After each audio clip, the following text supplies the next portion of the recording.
Hello and welcome. My name's Gary Coburn and I'm with extendingclouds.com. Feel free to follow me at Coburn Gary on Twitter. As always, check into the blog for often updates. This is for February 2016, focused entirely on vRealize Automation 7, the event broker, and its ability to do a complete install of the app authoring agent to Windows or Linux. So this should give you the capability to deploy down software components without adjusting or doing anything with your actual template. So we'll start with a bit of review. If you have not taken a look at this and don't fully understand the event broker, I encourage you to go out to extendingclouds.com/2016/01/19, enabling the event broker. This will give you a bit of context around VRA 6, VRA 7, and how the event broker really enhances our ability to accomplish everything we want to accomplish within the automation tool. Obviously, there's a YouTube video that goes along with that, so as I said, feel free to take a look and pop me with any questions. Assuming you've done all that, you can move forward to what we're going to do today. So let's talk about what the goal of today is. Today, I'm going to walk through the process of copying or building the application blueprint based on a pristine template or a linked clone. In my case, I'm using linked clone just for speed of processing here, so that you guys don't have a whole bunch of wait time. Easy bake oven style, if you will. Build a custom property group for the properties that are needed at the specific event triggers. We're going to build the workflow from scratch, although we're going to use my default, and you will have access to this entire package. So at the end of the day, feel free to download the package and adjust it for your own needs. We're going to subscribe to a single event, basically assuming that the build is successful. We're then going to subscribe to that event saying, I want to now trigger the call to VRO, which will run the deployment of the application agent. We're going to validate that it was that the install actually works and is triggered. And then we're going to celebrate this awesome new world of event broker with custom properties. So a couple of key prereqs. I want to make sure that you guys are already up to date and available and understand VRA installed and configured with the event broker. If you haven't yet, I would encourage you to go to vmware.com/go/getting-more. I believe that's the actual URL. You can go and look at and watch an actual install of VRA, and there's a few other great videos out there that can walk you through.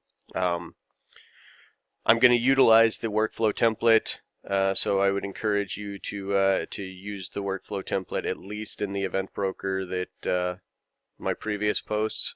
It basically is a workflow template that pulls all of the custom properties out of the payload. I'm going to also introduce you to a PowerShell script. So one of the things that we've heard repeatedly from customers is that installing the app agent on Windows is less than fun. There's a whole bunch of kind of hoops you have to jump through. Because of that, I actually created this PowerShell script that's available on GitHub, and what this will do is this will actually go through and will either take a parameter passed to it, so a command line parameter, which we're going to do today. You can manually set it in the configuration file, for example, or it will actually prompt you for read host, basically saying, hey, I didn't get the parameter, there was no user configuration, there were no parameters passed, I know that I need to ask you for these 3 settings. So these are all going to help you kind of take advantage of the important pieces and make life easier for deploying and automating the authoring agent on Windows. So I highly recommend you take a look at utilizing this, even if you are going to manually do the installation. And then I'm also going to use the guest script manager package. This was created by one of our best center of excellent guys.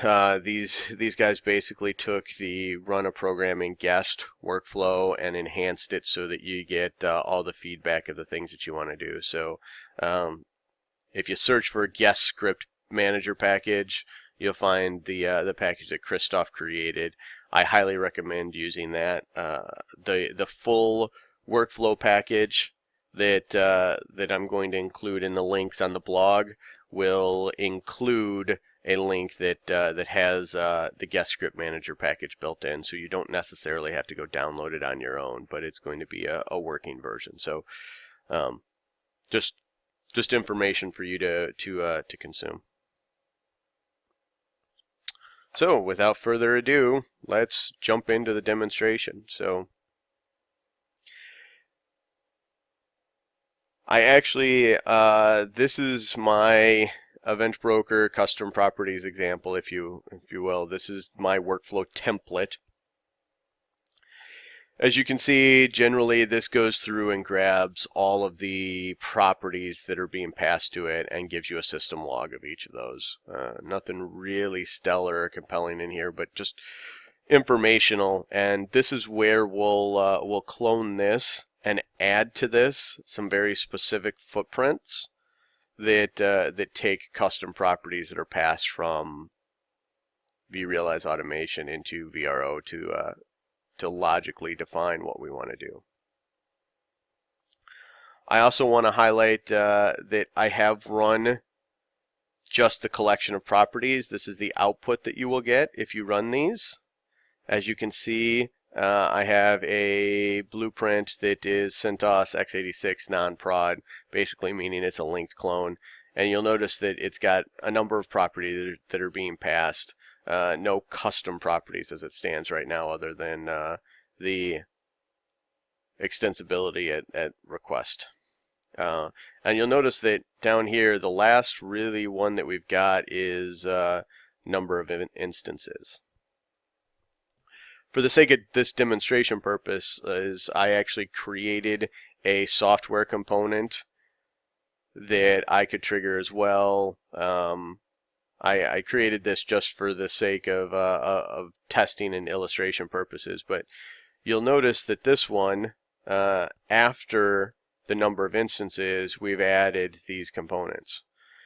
So anytime you drag a software component onto an OS deployment, these specific custom the software agent URLs and the agent download URL will all be added to the blueprint.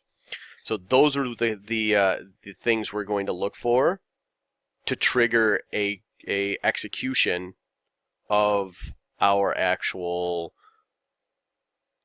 blueprint to say, hey, I want to run on onBuildSuccess.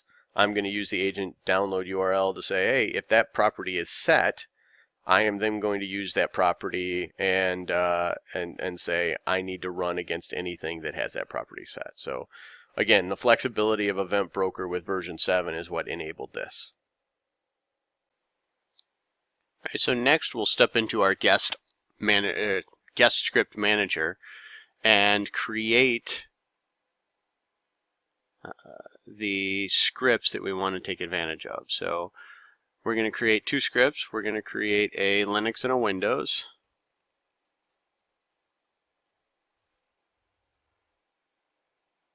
We're going to set the standard, so it is a bash script. I'm going to steal my my code here. Generally, this is reaching out to our virtual appliance, saying I want to take advantage of replacing the appliance variable and the IaaS variable, and executing the command line parameters. I set this for 20 minutes, and I wanted to check every 20 seconds. Next, I want to create another one for Windows. This one will be a PowerShell script. I'm going to steal this from here. These are both available to you via GitHub. We're going to do the same 20 minutes and wait for things. This does the exact same thing, goes out and downloads the prepare VRA template, passes it the parameters that it needs. Again, these are available out here from my automation scripts perspective. You've got AAA on Linux and AAA on Windows, so if you want to actually look at the code that I use to copy and paste there, you can go copy and paste from GitHub to create your scripts.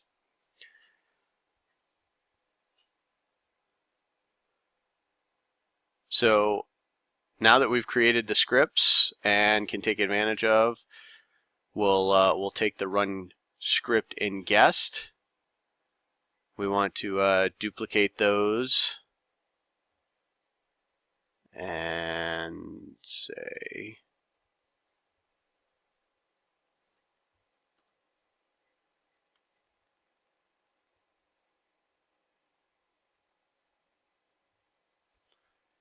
we're going to put it in our helpers folder, which is in my Extending Clouds example.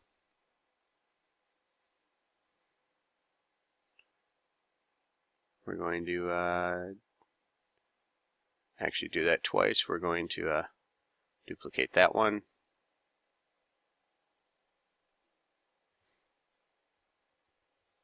Windows.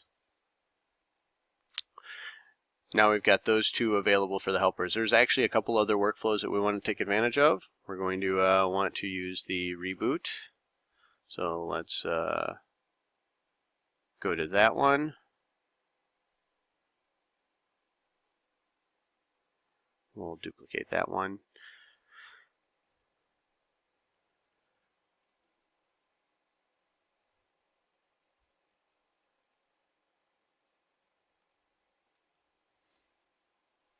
We'll put that in our helpers folder as well.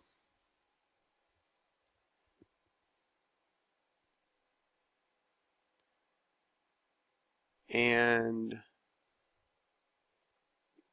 we'll do our get, I do believe it's get virtual machines by name. So this will actually populate a list of virtual machines in array format, and we're going to use that to set our actual VM object. So duplicate helpers.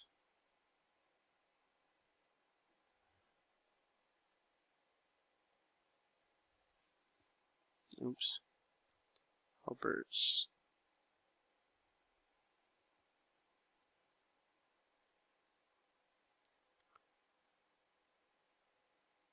And this will leave us with the 4 workflows that we're actually going to take advantage of.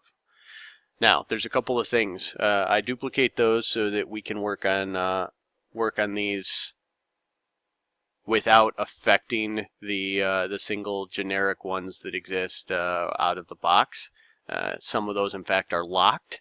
So the best way to do this is to put them in your helpers folder, and then you can reuse these over and over again. So first and foremost, we're going to jump into our Linux guest, and there's a couple of things we have to edit. So first and foremost, we're going to take the get VM guest family, and we're going to kill that action, because when we're running this, since it hasn't yet defined the actual family, at the time that it is executing, it will throw up an error saying, hey, I don't know what kind of VM guest that is. I can't run that particular script against it. So it basically comes back with a null value. So we're going to take that out of this altogether.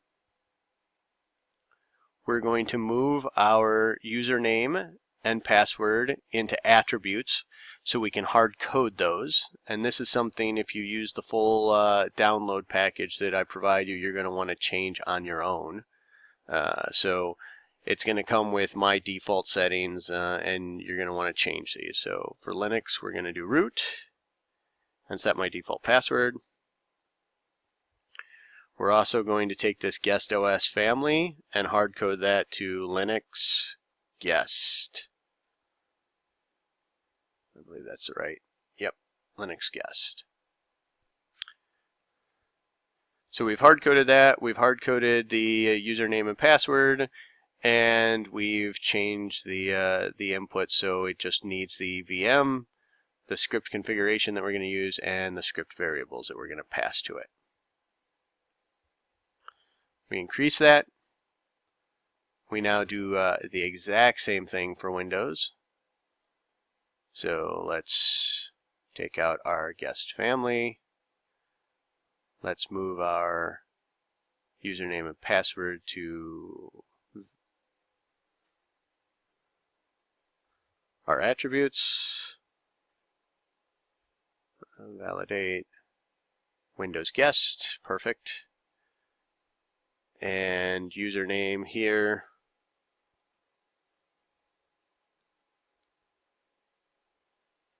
And set the password. Again, if you use the default full workflows that I provide for you, you're going to want to go in and change these particular settings in your environment. So now we've increased that version. We are ready to take advantage of these 4 workflows in our single workflow that's going to be executed.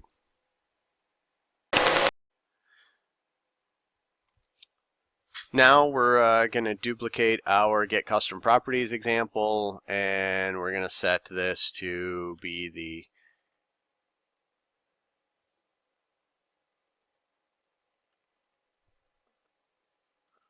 onBuildSuccess. So when the workflow actually executes onBuildSuccess. Again, pretty simple here. We're going to walk through each of the steps one by one. Our scriptable task basically takes in the payload and starts to do the logic. So we'll set that up as logic. Then we'll start taking advantage of these helper workflows that we created. So first and foremost, we want to take advantage of the get machines by name. We're going to set the values. So criteria, we're actually going to set in our scriptable logic there. And we're going to return VMs, which is an array. That array will then need to be converted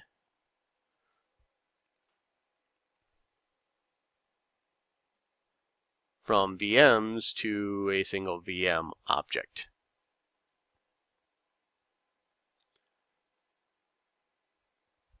Once that completes, we will wait for tools to be up and running based on the actual virtual machine, and we'll set these polling and timeout values when we get the entire workflow created, so we can set each of those on a single tab rather than go through one by one while we're promoting these. So we wait, and when the VM tools is available, we then are going to make a decision. And that decision is going to say, hey, at OS setting, we're going to go to do this against Windows, and we're going to go do this against Linux. So this is where we're going to grab our GSM Linux workflow.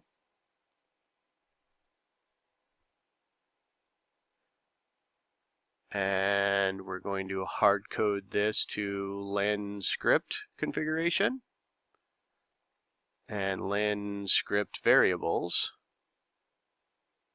And these values will be hard coded as well.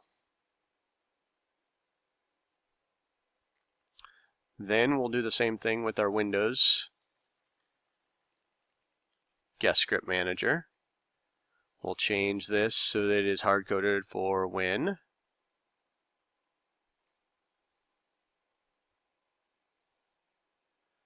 So we've created a new set of standards for those. Once that workflow completes, we're going to sleep for 30 seconds, give or take. We'll move this down here.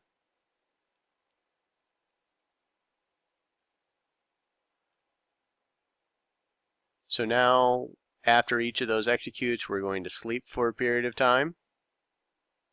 We'll hard code that sleep time.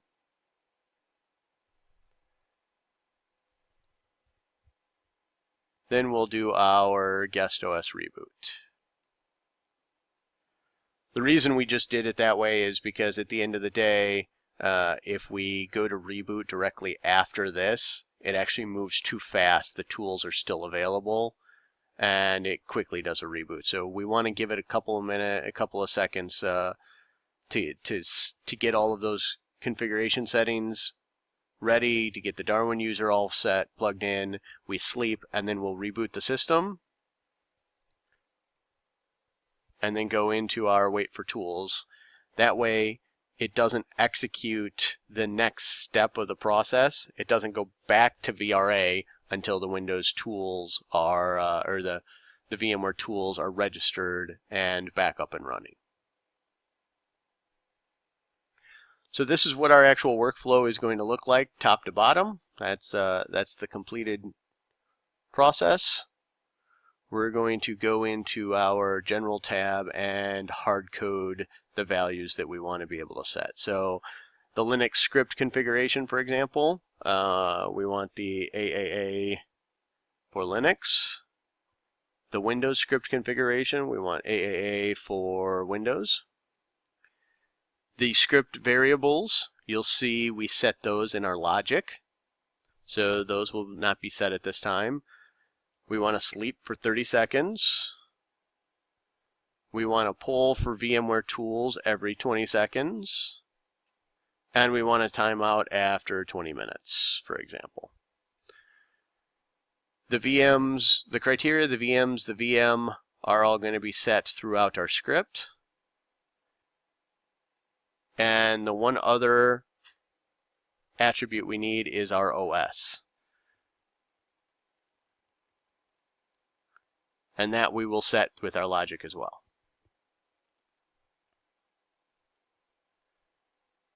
So now let's go back to our schema and open our logic up to say, hey, we've got a payload coming in, but we've got nothing going out. So we want to associate criteria. We want to associate WinScript variables, Linux script variables, and the OS. So now we're passing these to the rest of the workflow. We do our standard system logging. We're now going to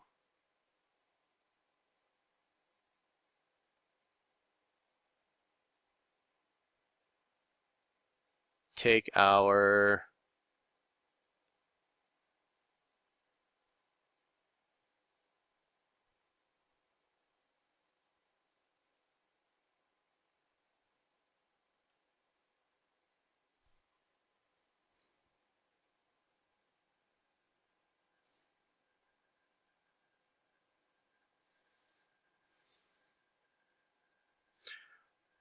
We're now going to take our scriptable task here and add the logic that we need into it.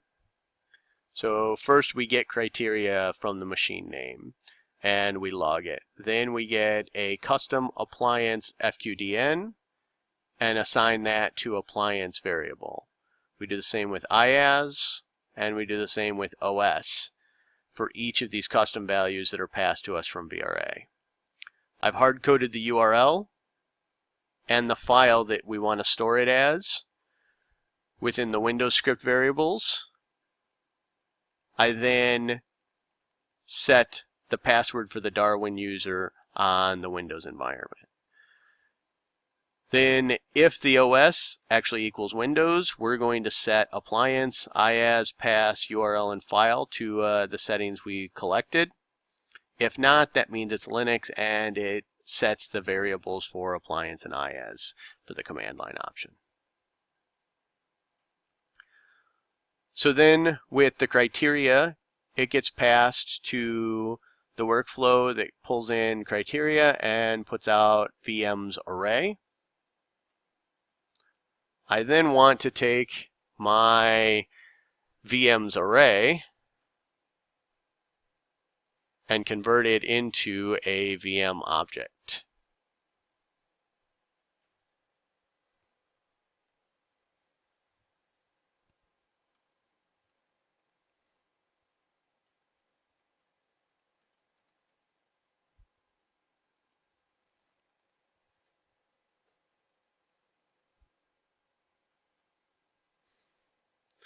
So simple array, pull the default, the first value as a VM output. It will then wait for tools to be started, and it will make a decision. So this is the decision that we say for our OS. We want it to equal Windows. If it does, it will go execute my Windows commands. If not, it will go execute my Linux commands.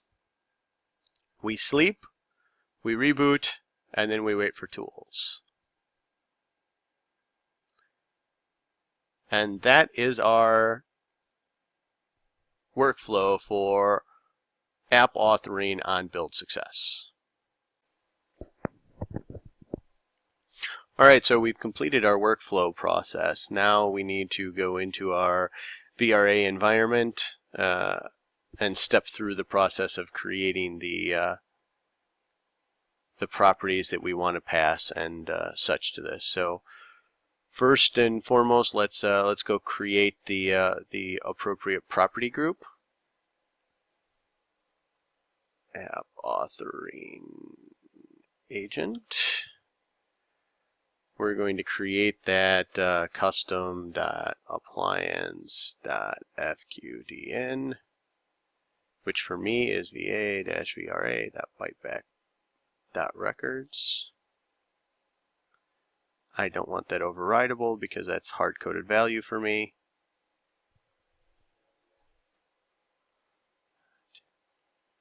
IaaS fqdn, that's win-vra.byteback.records.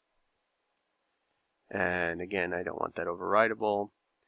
And then we choose the event to pass the properties for this. So we're going to go into here, and our master workflow on onBuildSuccess is when we want to copy it, when we want to be able to pass those properties.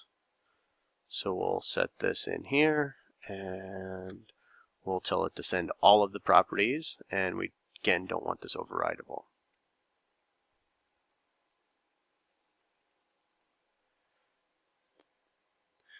So now we've got our property group defined. We're going to go to our design, and let's start with our CentOS linked clone. We're going to create a copy of this. Again, it's a pristine OS, so we're just basically taking the default settings. Cent with Nginx 5.1.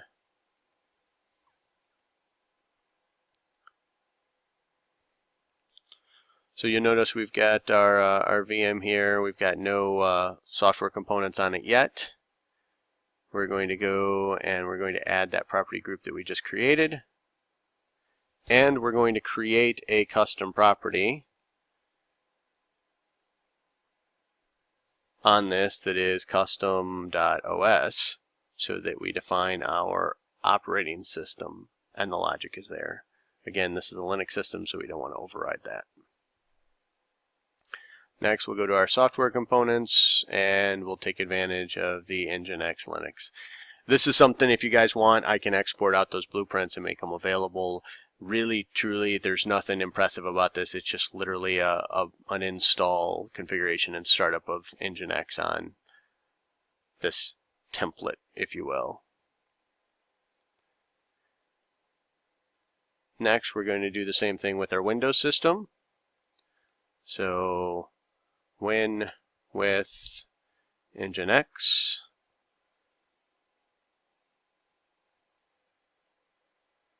Again, pristine template.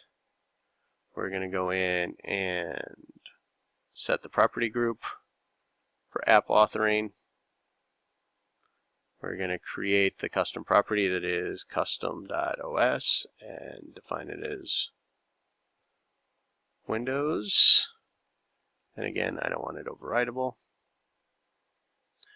We'll go to our software components and Nginx for Windows. And we'll finish the process. Now let's take these both and publish them. We'll go make sure they are entitled. So the catalog items sent with Nginx. We want to assign it to our application components, or our application service catalog.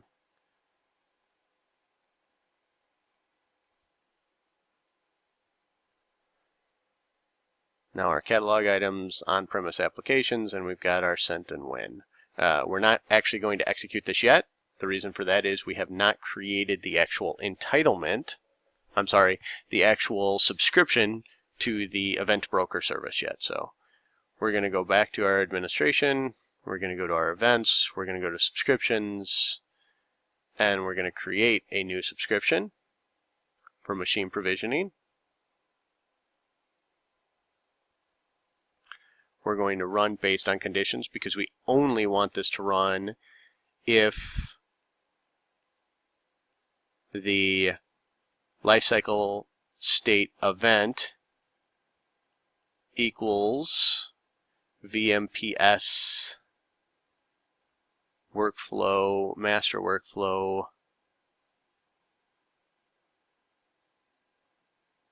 onBuildSuccess.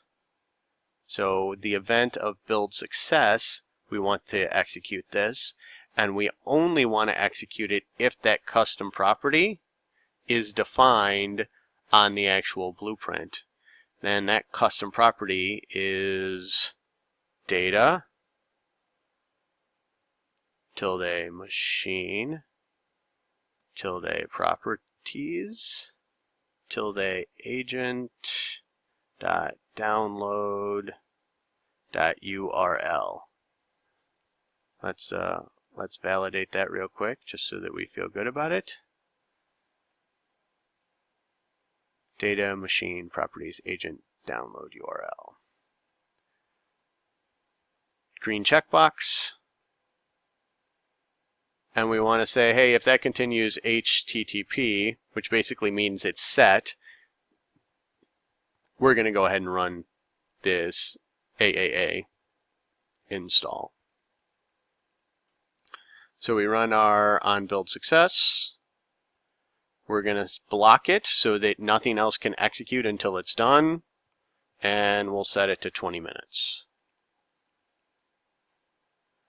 Now we've created the subscription. We're going to publish said subscription, and we're going to execute our sent with Nginx and our win with Nginx.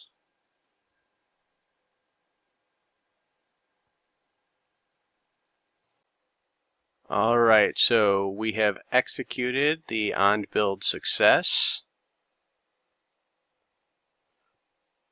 As you can see, all of the details are filled in as expected.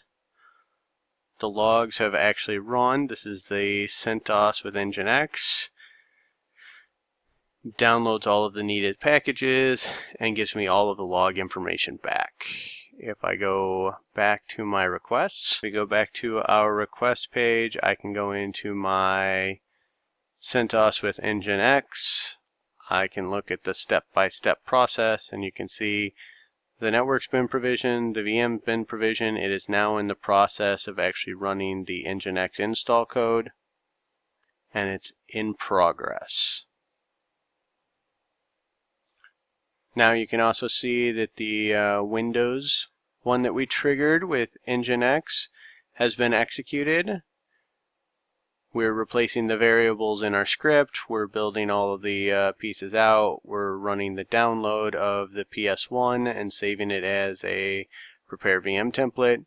We're then invoking that template to actually run the prepare VM. So this is doing the identical to the prepare VRA template to get all of the app agent installed. This will take a few minutes, and hopefully while that is going, we can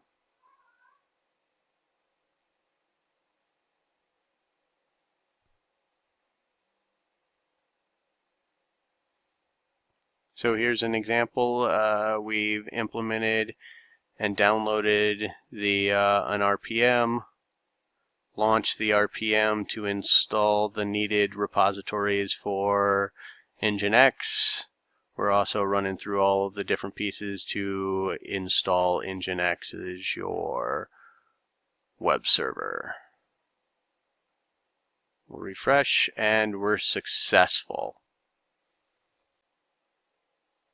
And now, as you'll see, we've got our CentOS with Nginx, we've got our VM, we've got our Nginx components installed here. Action items are standard action items that you want to utilize.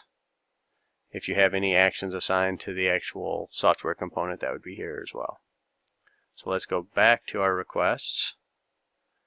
We'll jump into our Nginx for Windows. We'll watch it go through the process as well.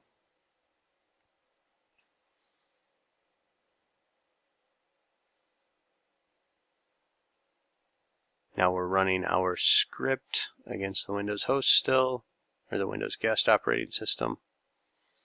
If you look at the variables, you can see pieces that have been set. So the array properties have been set. Windows guest properties are set. All of the pieces that you could take advantage of are set.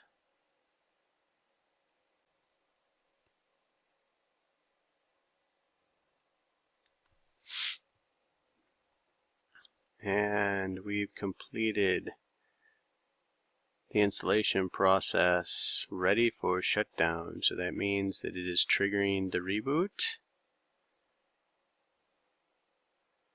And we should have an additional check mark here in 30 seconds or so when it completes that reboot and the tools are back online. And there we go. So now if we go back to our web interface,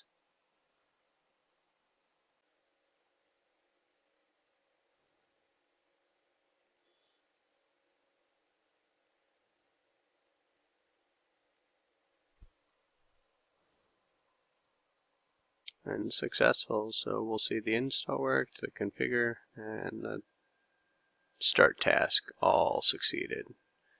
So now if we go back to our items, we'll see our Windows and our CentOS, all of our workflows completed successfully with log information coming back, and we have now successfully ran an install. So now at this point, if you want to create additional software components every time you drop a software component on top of one of your blueprints, and you have enabled the custom properties in the property group that we created, you will then automatically trigger an install of the app agent for Windows or Linux on demand. Thanks very much. Appreciate it. Any feedback that you have from the session, please let me know.